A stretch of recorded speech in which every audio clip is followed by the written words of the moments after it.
سیدنا عبدالعزیز دباغ رحمۃ اللہ علیہ اللہ پاک کے عظیم اولیاء میں سے ولی تھے. انہوں نے اس کے بارے میں فرمایا، اس حدیث شریف کے بارے میں، جو کہ بہت ہی کم لوگوں نے اس کی اس طرح تشریح یا سمجھی. تو انہوں نے فرمایا کہ یہ عشرۂ رحمت ہے، رحمت کا 10 دن ہے، رحمت کے 10 دن ہے. رحمت کا کیا مطلب ہوتا ہے؟ رحمت سمجھنا ہو تو یہ رحم جو لفظ ہے، جو ماں کا رحم ہوتا ہے، وہ اسی نام سے مشتق ہے، یعنی بنا ہے. تو وہ جس طرح وہ ماں کے پیٹ میں رحم میں بچہ ہوتا ہے، بچہ کچھ بھی نہیں دیتا ماں کو،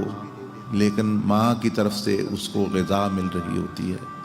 اور رحم اس کی حفاظت کر رہا ہوتا ہے، رحم اس کو رزق دے رہا ہوتا ہے،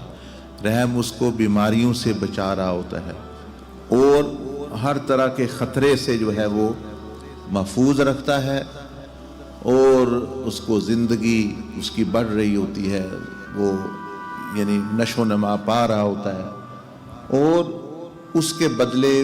بچہ ماں کو کچھ بھی نہیں دیتا، وہ تو صرف جو ہے تو رحم جو ہے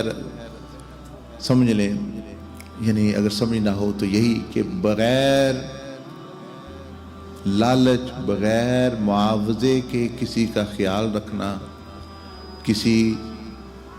کو کچھ دینا، کسی کی زندگی کو بہتر بنانا، کسی کی حفاظت کرنا، اور بغیر معاوضے کے بنے وہ کچھ بھی نہ آپ کو دینا ہی امید ہو، تو اس کو کہتے ہیں، یہ آپ کہہ سکتے ہیں، اس کو کہتے ہیں رحم.